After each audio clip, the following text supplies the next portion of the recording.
वहाँ की स्टार्टिंग में केसर को दिखाया जाता है। केसर किचन में काम कर रही होती है, इतने में प्रतिज्ञा आती है और कहती है, मैं अपनी बहन की तरफ से माफी मांगती हूँ, मेरी बहन की वजह से तुम्हारी जिंदगी बर्बाद हो गई। केसर कहती है, ऐसी कोई बात नहीं है, आपको माफी मांगने की कोई भी जरूरत नहीं है। प्रतिज्ञा, तुम तो मेरी छोटी बहन की तरह हो। इतने में कृष्णा आ जाता है। तभी कहती है, मेरी किस्मत में तो ये होना लिखा ही था, वैसे भी मैं उनको बच्चा कहाँ दे पाती।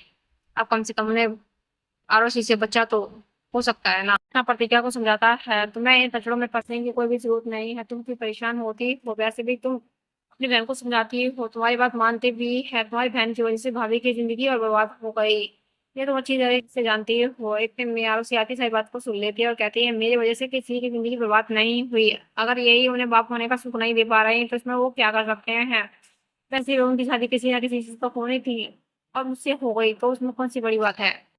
तबीयत की कहती है, आरज़ तुम क्या बोल रही है, समझ में भी आ रहा है तुम्हें। तुम्हें किसी की लाइफ बर्बाद कर दी है, एक स्वागत का पति छीन लिया तुमने। तभी आरुषि कहती है, आगे से मुझसे ऐसी बात मत करना, नहीं तो भूल जाऊंगी कि हम दोनों के बीच में कोई रिश्ता भी है। तभी कृष्णा को बहुत बुरा लगता है पर वो कुछ भी नहीं कहता।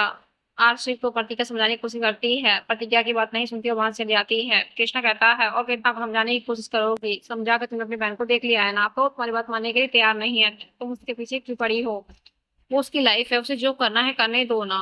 तुम क्यों उसकी लाइफ में टांग अड़ा रही हो। मैं ऐसा नहीं करना चाहिए। प्रतिज्ञा प्रतिज्ञा कृष्णा वहां से चला जाता है। प्रतिज्ञा सोचती है, मुझे क्या करना चाहिए, मुझे तो कुछ समझ में नहीं आ रहा। इतने में दिखाया जाता है उसकी मम्मी का सीन।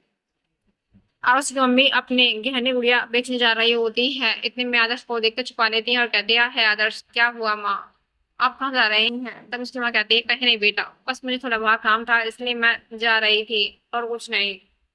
नेक्स्ट सीन देखा जाता है, प्रतिज्ञा अपनी बहन के रूम में आती है और उसी श्रृंगार कर रही होती है। प्रतिज्ञा कहती है, आरुषि तुमने ये ठीक नहीं किया, तुमने शक्ति भैया से शादी तो की, कि भी होके सर दीदी उन्हें कितना प्यार करती है और तुमने किसी सुहागन के सिंदूर को छीन लिया है। तो आरुषि कहती है, आपको बातें मत कीजिए, आपने क्या किया, मैं तो उनकी अपनी भी नहीं हूँ। मैंने ऐसा किया तो समझ में आता है, पर आपको मेरे अपने खुशियों को मुझसे छीन लिया, क्या हक था आपको ऐसा करने का।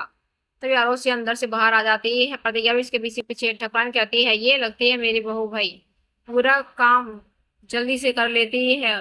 तभी इतने में देखा जाता है, सबकी भी आ जाता है और कहता है, माँ जी मुझे लगता है आपकी फेवरेट बहू तो मैं ही हूँ। क्या करूँ जो हमेशा के लिए आपकी फेवरेट ही बहू बन के रहूं। आरुषि की बात सुनकर प्रतिज्ञा को बहुत बुरा लगता है, क्योंकि वो ठकरान की हाँ में हाँ मिलाई जा रही होती है। ठकुरानी जैसा कहती है वो वैसा ही करती है। तो सबसे कहता है, तुम्हें तो कुछ करने की जरूरत नहीं है, सारे घर का काम करने के लिए नौकर है, तुम बस आराम करो, तो कुछ करने की जरूरत नहीं है। और काम करने के लिए और भी तो लोग हैं। तब इतने में कृष्णा के पिता कहते हैं, भाई ठीक है, अब लड़ाई झगड़ा बंद करो, फिर किसी बात को इतना बड़ा तोड़ मत दो।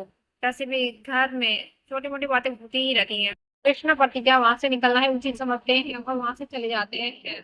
आरुषि को बहुत बुरा लगता है। के पिता शक्ति की पीठ थपथपाते हैं और कहते हैं, तुमने ये बहुत ही बेहतरीन काम किया है, इस घर का वारिस अब आ जाना चाहिए। तभी कृष्णा आरुषि की तरफ देखता है, क्योंकि आरुषि प्रतिज्ञा को पूरी भली बातें कह रही होती है। उसे यकीन नहीं आता कि आरुषि इतनी बदल चुकी है। कृष्णा को बहुत गुस्सा आता है, पर गुस्सा अपने गुस्से को कंट्रोल करता है। कहता है, तो प्रतिज्ञा को बहुत बुरा लगेगा, सोचता है, आउटसी कितनी बदल चुकी है, पहले जैसी ही क्यों नहीं रही।